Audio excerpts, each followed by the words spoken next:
Quirón Podcast. Ven, hablemos de historia.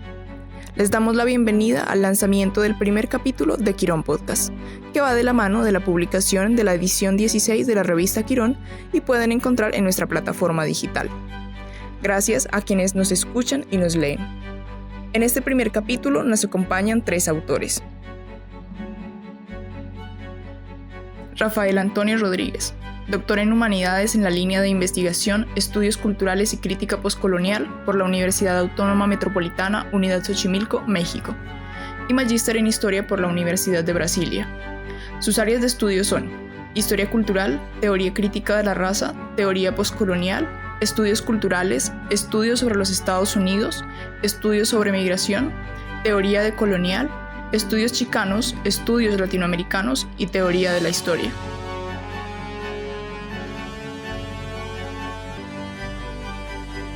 Juan Diego Acevedo Álvarez, historiador de la Universidad de Antioquia, Colombia,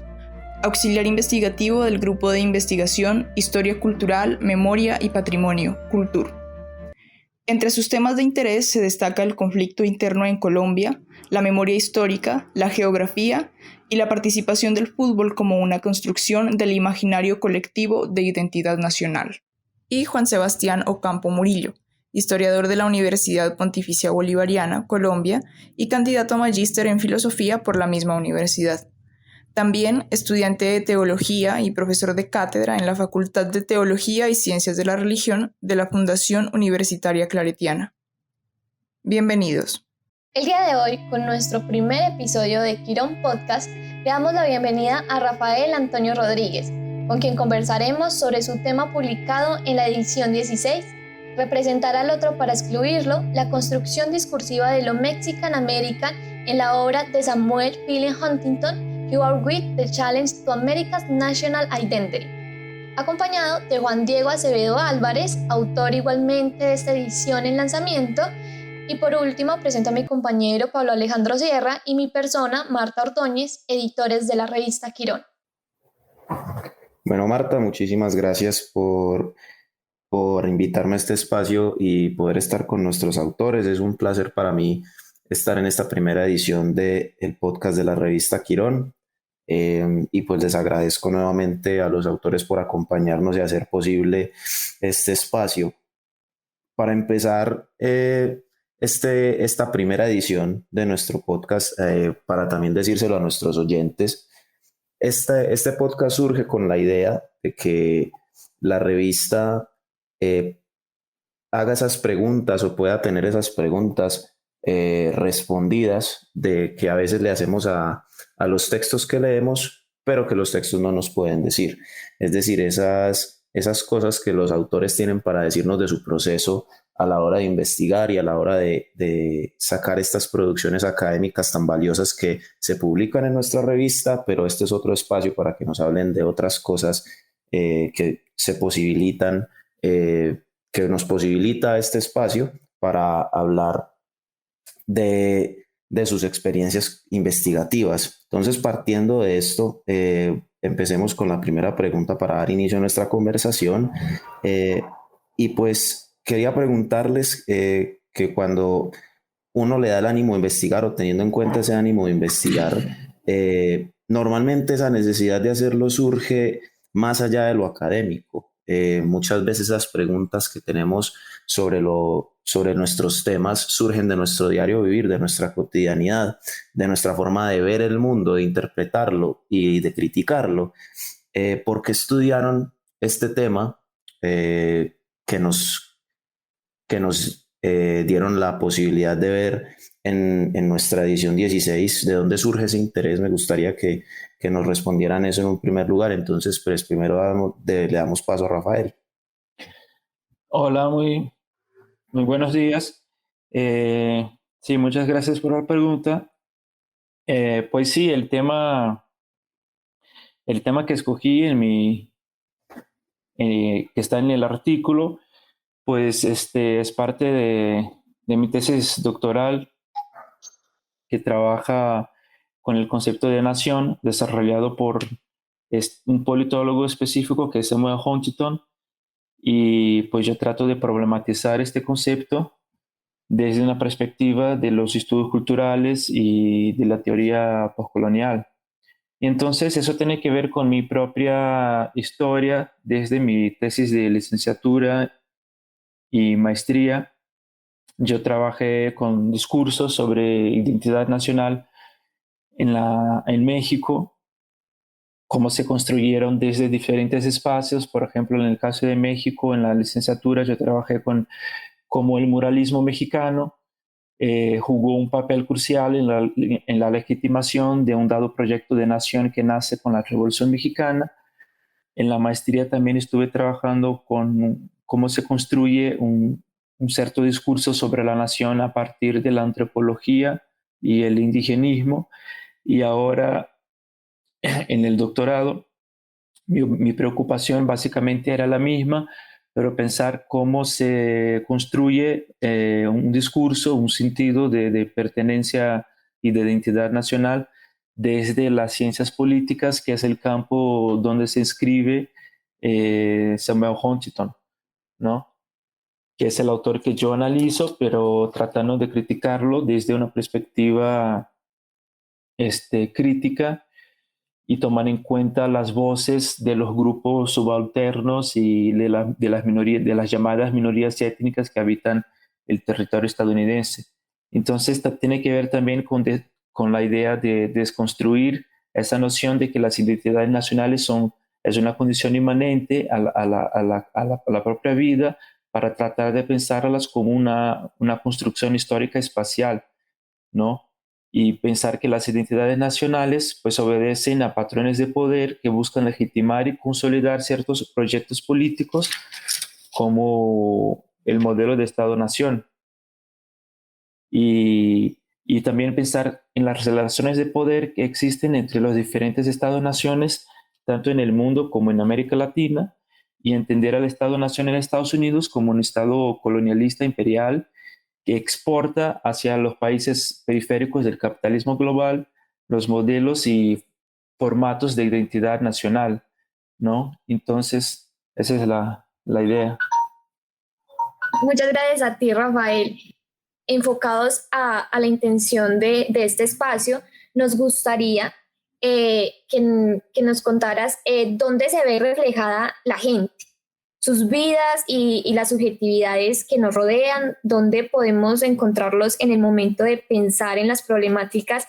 que se pensaron para dedicarse al tema. O sea, mejor dicho, dónde encontramos y vemos sus objetos de estudio ahí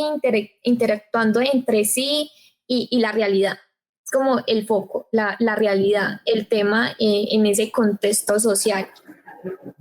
Entonces, sí, cuéntanos, Rafael. Pues sí, desde el principio mi preocupación ha sido la de pensar que el concepto de nación estadounidense que desarrolla el politólogo estadounidense Samuel Huntington posee una funcionalidad y una operatividad política que está más allá del ámbito académico, ¿no? O sea, es entenderlo como él circula al interior de diferentes espacios sociales y no se restringe a la universidad. Y yo creo que el caso más emblemático de eso fue la llegada de Donald Trump en el poder en 2016, porque cuando uno trata de analizar las ideas por detrás de la administración Trump y las ideas de Samuel Huntington, uno ve unas similitudes espantosas, unas semejanzas espantosas. Entonces, mi argumento, pues una de mis tesis es que con el gobierno de Donald Trump, las ideas de Samuel Huntington se hicieron realidad, se institucionalizaron y se convirtieron en políticas de Estado, ¿no? Y entonces la idea es justamente tratar de pensar el conocimiento, la producción de conocimiento como una producción política y reconocer y identificar la dimensión ideológica del discurso sobre la nación en Samuel Huntington para desmitificar esa noción que atribuye a la producción de conocimiento científico una posición neutral. Entonces, una de las propuestas del artículo que se publica aquí en este número de Quirón es entender cómo Huntington se inserta dentro de una tradición cientificista que piensa que el conocimiento revela una suerte de esencia y realidad intocada del mundo y del objeto de estudio, ¿no?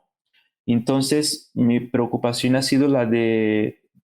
pensar cómo que la dimensión y el carácter político de la identidad nacional es ocultada justamente para legitimar una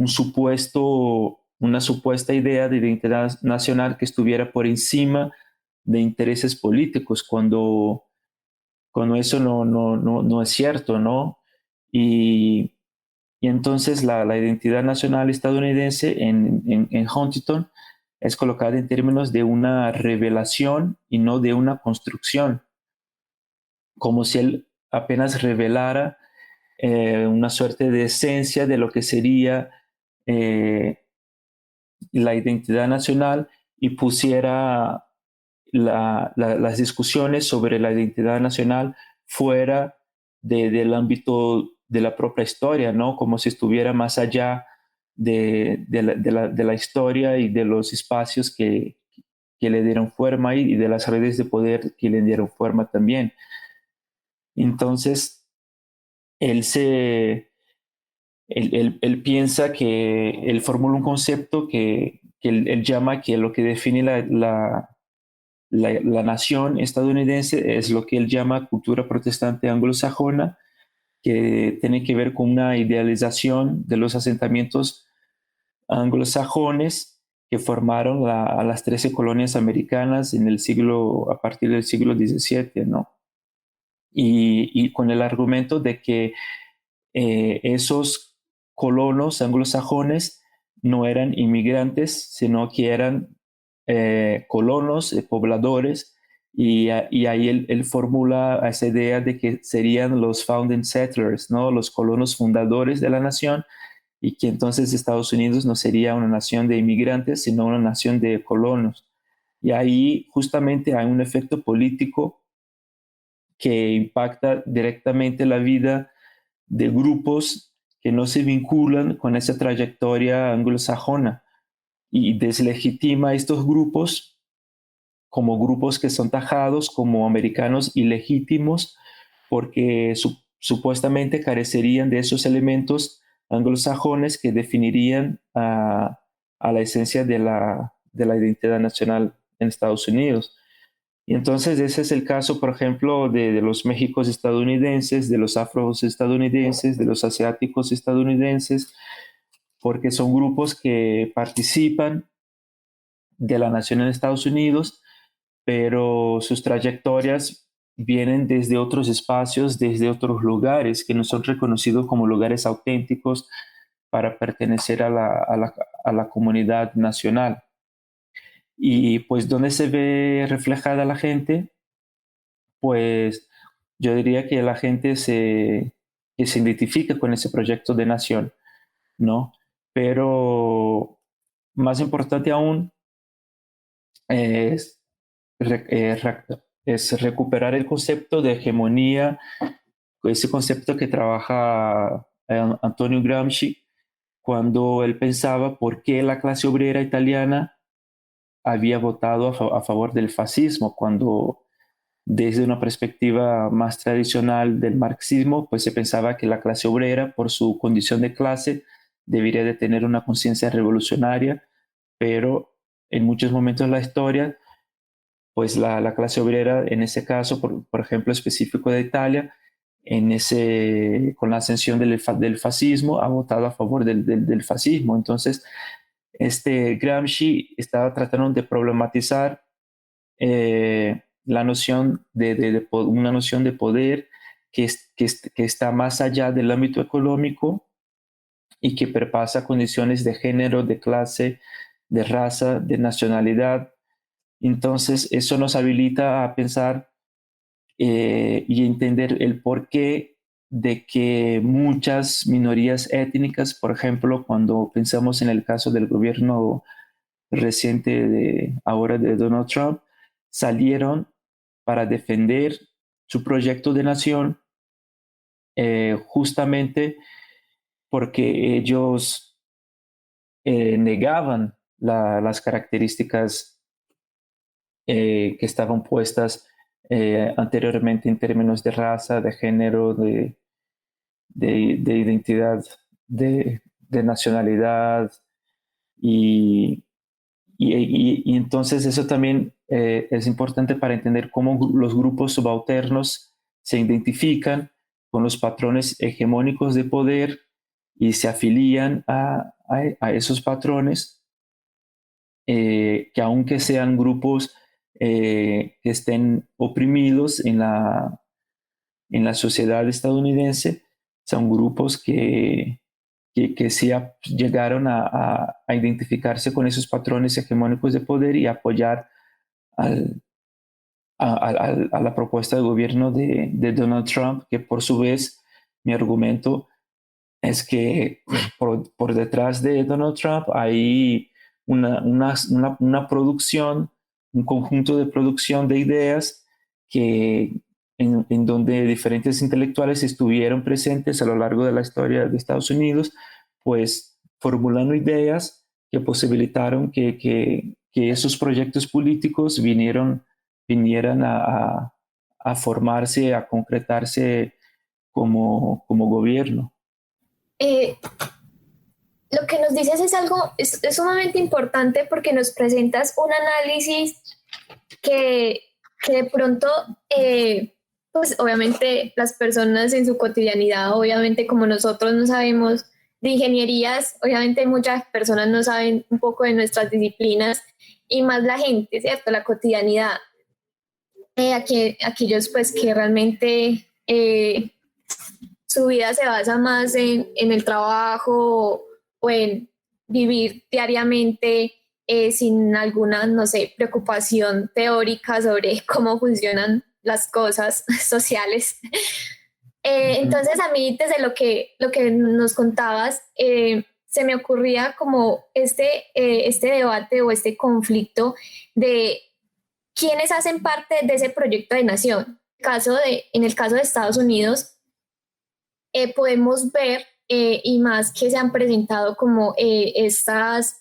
en los últimos años se presentaron como estos levantamientos por parte de la población afrodescendiente en Estados Unidos y también desde todo ese conflicto migratorio, o sea, con México o con los países centroamericanos. Entonces, vemos que realmente esta pregunta no solamente se resuelve desde lo teórico, ¿cierto? Como desde la ley, como que si naciste en Estados Unidos, ya eres estadounidense, pero eso no se ve en la convivencia, eso no se ve cuando la sociedad interactúa entre sí. Es el caso con las personas afrodescendientes o la historia negra en Estados Unidos. O sea, es como si las personas negras no fueran estadounidenses, simplemente son personas que están y ya. Y así ocurre con la frontera con México. Entonces, quisiera que nos pudieras como de pronto, no sé, reflexionar. ¿Cómo podemos entender eso? ¿Cómo podemos entender que a pesar de que los afrodescendientes son los que viven y los que nacieron y los que hacen parte de la historia gringa, para la sociedad, una sociedad muy racista, no son gringos o no son estadounidenses, sino que realmente hacen parte, pues no sé, como de ese contexto migratorio, pero que a la final, si nos regresamos todo en Estados Unidos, es completamente de migraciones. Entonces, ¿qué nos puedes decir de eso? Sí, es muy interesante, de hecho, que el discurso huntingtoniano, él empieza en este libro que yo analizo, que es el que tú dijiste, Who Are We? The Challenges to America's National Identity. O sea, que fue el último libro que Huntington escribió. Él se hizo más famoso cuando escribió en 1996 el The Clash of Civilizations, pero después, como casi una década después, él escribe este libro en donde él define un concepto de identidad nacional, y él empieza justamente diciendo que la raza ha dejado de ser un paradigma satisfactorio en la explicación de la identidad nacional en Estados Unidos. Él dice que la raza estuvo presente en los siglos anteriores, pero con el movimiento de los derechos civiles en la década de 50 y las leyes de los derechos civiles en los 60 del siglo pasado, él dice que la raza dejó de existir como un fenómeno socialmente existente. Pero eso es muy problemático, porque él va justamente a argumentar que lo que define a la nación estadounidense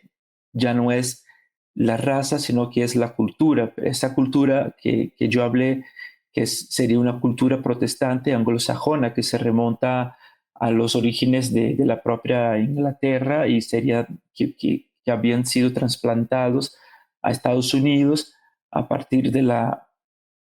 deslocamiento de los colonos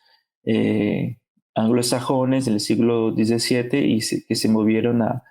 la América del Norte para formar las 13 colonias que darían forma posteriormente a los Estados Unidos. Pero el problema ahí es que yo digo que hay una sustitución de la raza por la cultura, en donde se invisibiliza la raza y se dice que los problemas sociales que afectan a los Estados Unidos ya no son de naturaleza racial, sino que son de naturaleza cultural. Pero mi argumento es que hay un cambio en los modos de operar del racismo. Hay un giro del racismo biológico a un racismo cultural. Y justo uno de los desafíos para mí es pensar cómo en nuevos mecanismos de producción de raza en Estados Unidos que están articulados al discurso de identidad nacional. Y entonces hay algunos autores, por ejemplo, que pensaron sobre un concepto que ellos llaman como colorblind racism, que sería el racismo ciego para las razas, o el racismo daltónico, en donde él dice que esa nueva clase de racismo, pues primeramente no se reconoce no se reconoce como racismo, no reconoce la existencia de la raza, y dice que no existe raza, sino que solo hay mérito y hay personas. Y eso hizo que muchas personas pensaran que por el hecho de que el racismo perdió su dimensión, su carácter biológico, haya dejado de existir. Pero el problema es que el racismo pasó a actuar desde el silencio y pasó a existir a partir de su propia negación. Y él sale del vocabulario político de la nación,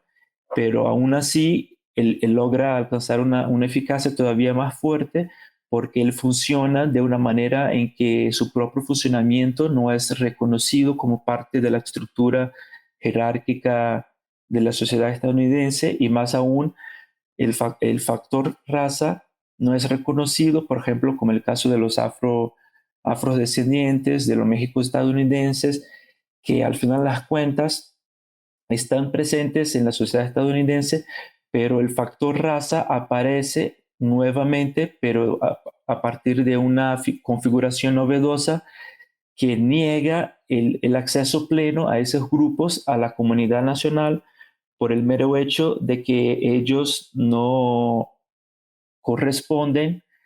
a una cierta blancura no declarada que sigue dictando las formas de pertenencia y de identidad nacional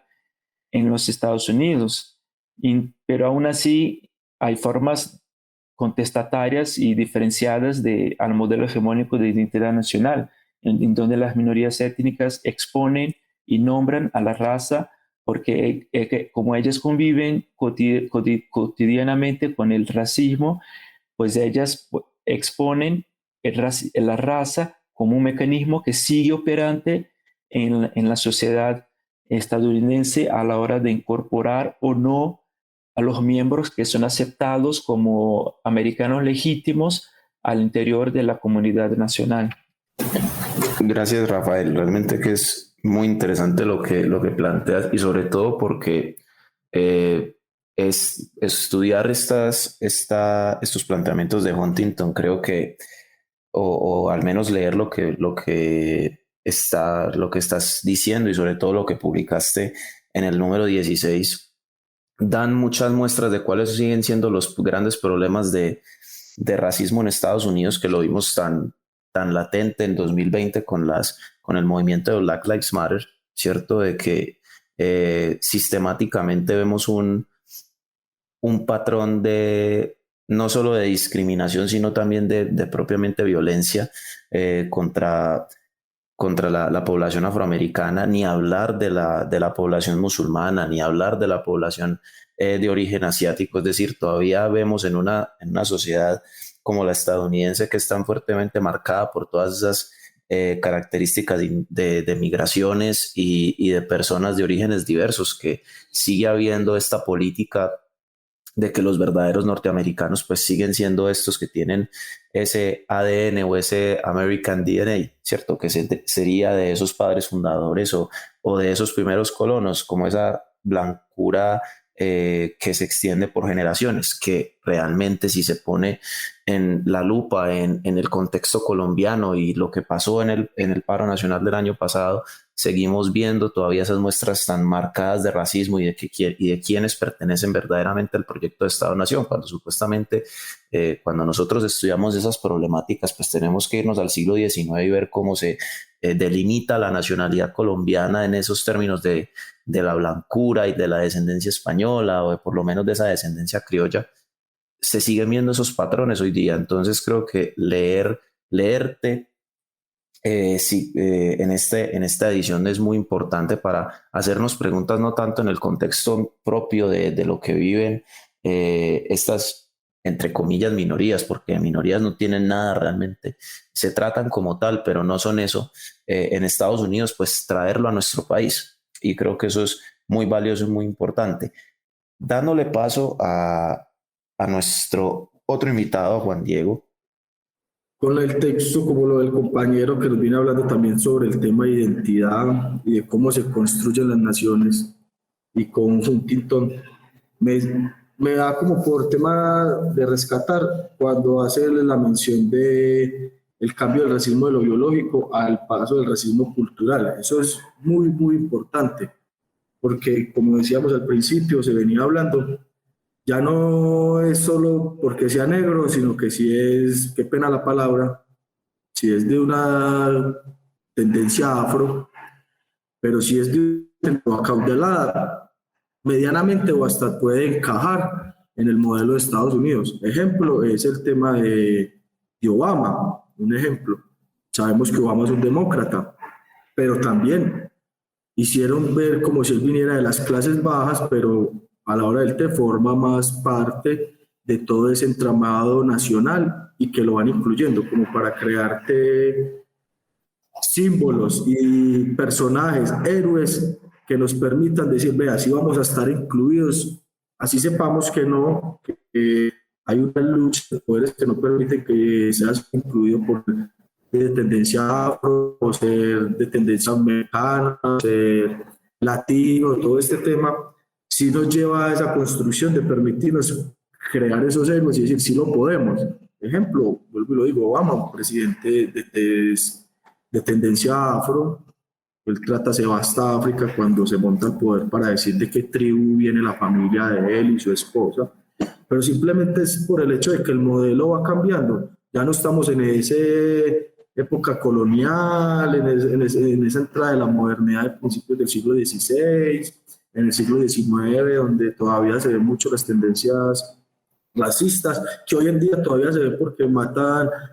a un afrodescendiente solamente por requisar y creer que está muerto, pero sí nos van permitiendo crear esas nuevas ilusiones de identidad, de que podemos estar encajados en esos modelos occidentales, pero en realidad sigue siendo solo un cambio de discurso, que si vos no llegas a esos estándares económicos nunca vas a poder estar. Sí, y bueno, me gustaría complementar con, interesante que mencionaste el tema de Obama, porque hay un libro de Bolívar Echeverría que se llama Modernidad y Blanquitud, donde él habla de una blanquitud que no solo es una blanquitud en términos tradicionales exactamente de una raza entendida en términos biológicos, sino que también la blanquitud se ha expandido a entenderla como un comportamiento que se espera dentro del capitalismo global. Y Obama, como que nosotros explicamos, entendemos la ascensión de Obama como un negro que de alguna manera se ha blanqueado en su comportamiento, en su actitud, en su postura, para que pudiera ser aceptado como presidente, líder de la nación de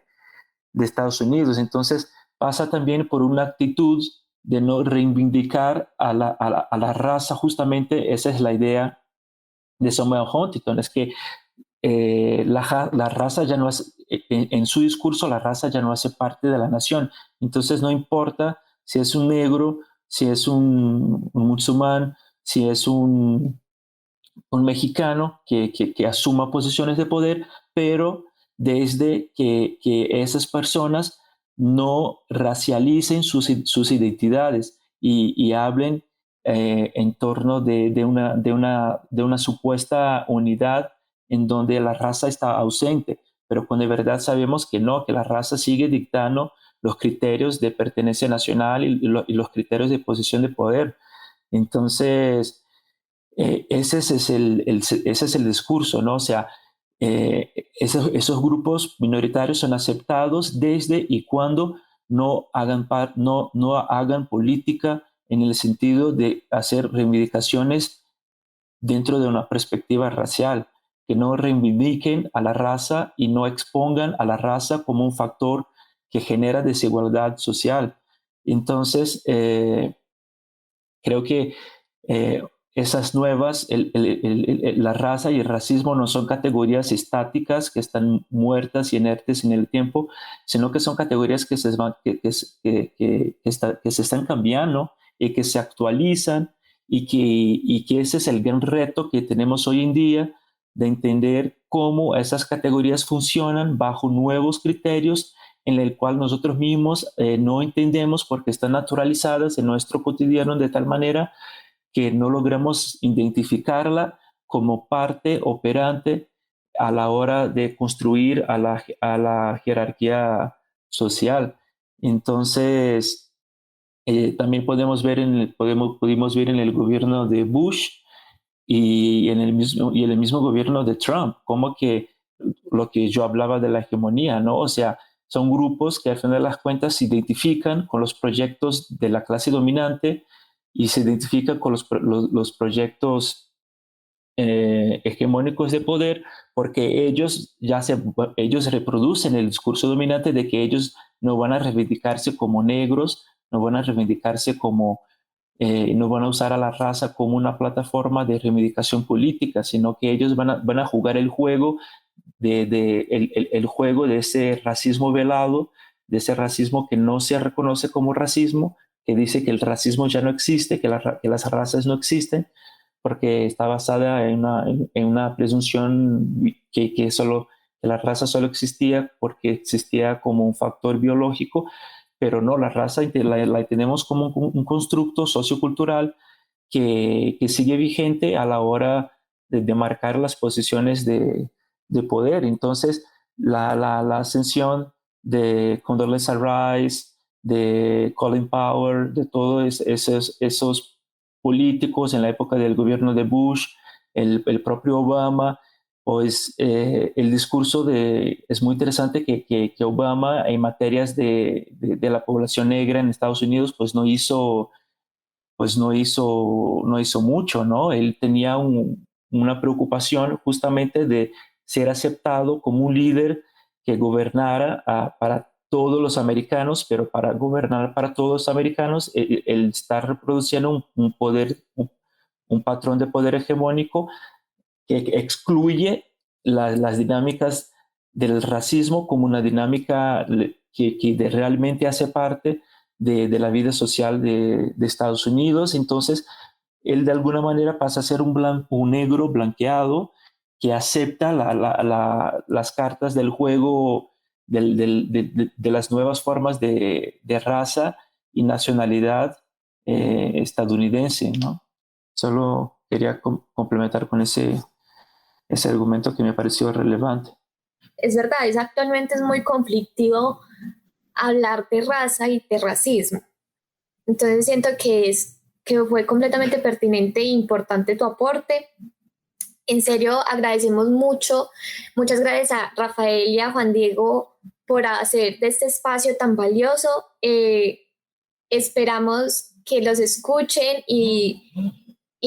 conozcan estos aportes tan increíbles que salieron de hoy. No siendo más y agradeciendo mucho a nuestros autores que nos acompañaron en esta primera edición del podcast de la revista Quirón, y también agradecer a mi compañera Marta Ordóñez. Pues simplemente para terminar, volverles a recordar que este podcast promociona también nuestro número 16, en el que encontrarás el trabajo de Mariana Jaramillo, estudiante de Historia de la Universidad Nacional de Colombia,